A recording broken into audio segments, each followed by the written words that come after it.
Remember, all I'm offering is the truth.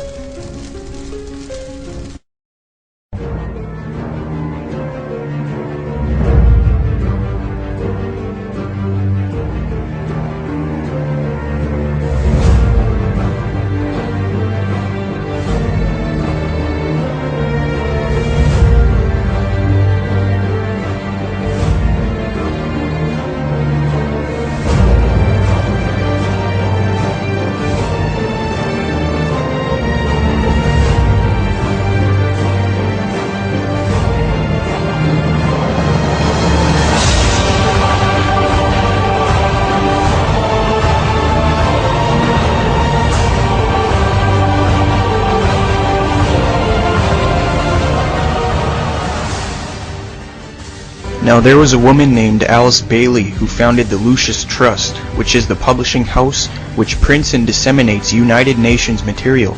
This connection shows the New Age and pagan nature of the UN and the New World Order. Lucis Trust was established in 1922 as Lucifer Trust by Alice Bailey, which disseminates the books of Bailey and Helena Blavatsky. Bailey changed the name to Lucis Trust because Lucifer Trust revealed the true nature of the New Age movement too clearly. Lucis Trust is sponsored by, among others, Robert McNamara, former Minister of Defense in the USA, President of the World Bank, and member of the Rockefeller Foundation, and Thomas Watson of IBM, former ambassador to Moscow.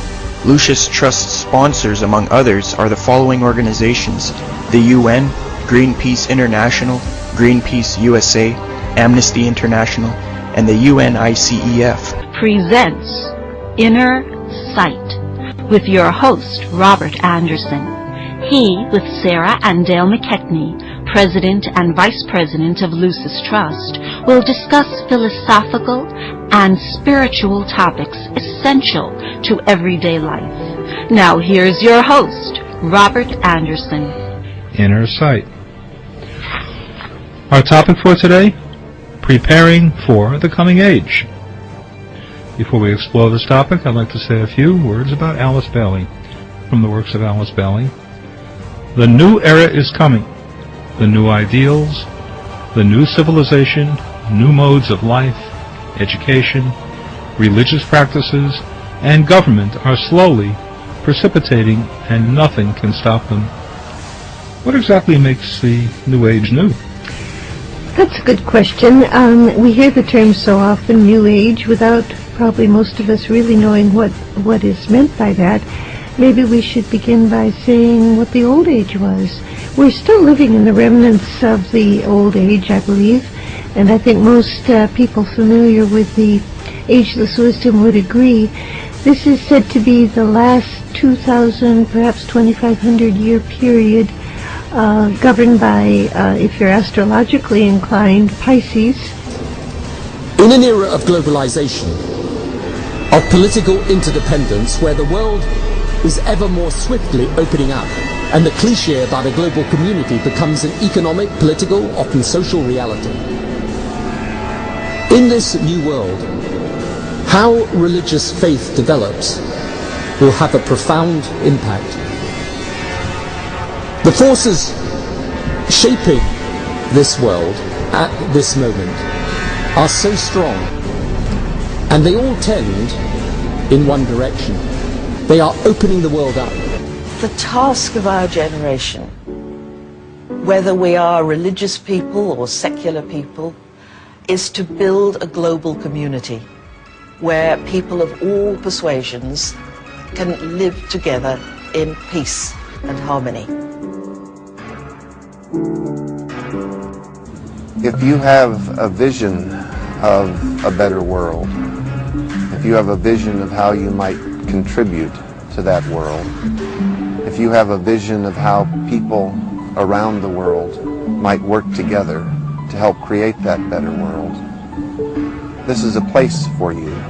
URI has made a start. Now, we need your help. Help us strengthen our infrastructure. We want to establish offices in 8 regions of the world and build a vibrant communications network to support peace builders everywhere. We want to double our presence and impact. three great world religions, Judaism, Christianity, and Islam, all place sovereignty in only one location, namely in God. We all are aware of the excesses of religion in regard to your topic.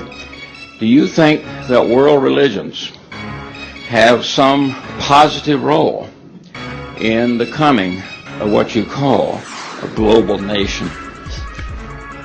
Absolutely, yes.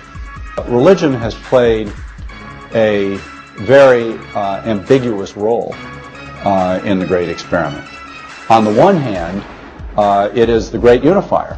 But I hope I'm right about this, and my sense is that there is, in this country, in the American religious community, a new constructive and ecumenical spirit of helping out on highly secular issues, including that of climate change. And I certainly have the sense that there is a lot similar going on at a global level. Unfortunately, it hasn't been translated into political action and community relations anywhere near as much as we want. With Jesus Drive, environmental evangelism, it is the new way to raise awareness about global warming. Our Fox religion correspondent Lauren Green joins us with more on that now. Good morning. Who's pushing green, Lauren? Hey, well, a lot of people, it really is across the board, theoretically speaking, or religiously speaking. Here are the top green religious people, according to Live Earth. We've got Reverend Joel Hunter. He's the senior pastor at Northland Church in Longwood, Florida. He actually was offered the head of the Christian Coalition, but turned it down because he wanted to focus on issues like poverty and environmental protection. We've got Norman Hobble. He's a theology professor out of Australia. He edited something called the Earth Bible. Then, of course, there's Pope Benedict XVI, and yesterday he issued a statement that said the people of faith must listen to the voice of the earth or risk destroying its very existence. We also have the Archbishop of Canterbury, Rowan Williams, head of the Anglican Church, and, of course, the Buddhist leader, Dalai Lama. But one thing you should add to this list is the National Evangelical Association, because 2 years ago it issued a letter to 50,000 members of its churches, which means it's 30 million evangelicals, saying that we affirm that God-given dominion is a sacred responsibility and that government has an obligation to protect its citizens from the effects of environmental degradation. So it is a big movement all across the board. Is it part of a political agenda for the religious crowd in this country? Well, for the religious crowd, yes, but more importantly, the Democrats, who are trying to sway a lot of evangelical voters at this point, can use the environmental issue. There are diverse ways of being in the world, that there are millions of ways to be a human being, and many ways, but many paths to what you call God. And her path might be something else, and when she gets there, she might call it the light. There are certainly many more paths to God other than Christianity. What I believe is that Jesus came to show us Christ consciousness. Besides, there couldn't possibly be just one way. What about Jesus? What about Jesus? A new study says the news media have been pushing a gospel of godlessness on the American public. The Media Research Center's Culture and Media Institute looked at broadcast news, the 3 leading news magazines, and National Public Radio. They found that 80% of feature stories about atheism and atheists had a positive tone. None of the feature stories were negative. And most Christian-themed stories included atheist counterpoints or were written from an atheist perspective. The Golden Compass is an adventure film about a young girl who embarks on an epic quest through worlds of talking bears and witches. But some say it's anti-Christian. A lot of controversy has surrounded the release of the Nicole Kidman film, The Golden Compass. The movie is based on one of the trilogy of books written by Philip Pullman, an avowed atheist. And some parents and church groups argue the book is an attack on religion. The author's very open about how it does attack religion. I mean, the goal of the main character, Lyra, is to kill God. The story tracks a little girl that sets out on an adventurous quest that lands her in conflict with a sinister group called the Magisterium. The Magisterium in the movie is an oppressive group of people who dress in church-like robes and make pronouncements about the way people should behave. Some have inferred that the Magisterium is the teaching authority of the church. Magisterium is actually the real term for the Pope and his Council of Bishops. The battle lines are drawn. Choices will have to be made. I have made my choice. What is yours? What is yours? What is yours?